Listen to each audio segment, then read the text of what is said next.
আমাদের এই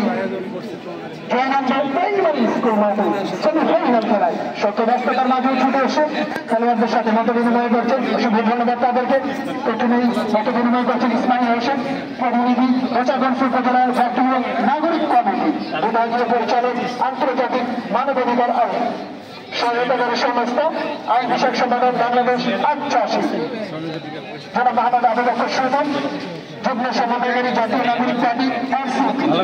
উপজেলা শাখা, চেয়ারম্যান যুগ্ম সমন্বয়কারী জাতীয় নাগরিক পার্টি এনসিপি কাহারোল উপজেলা,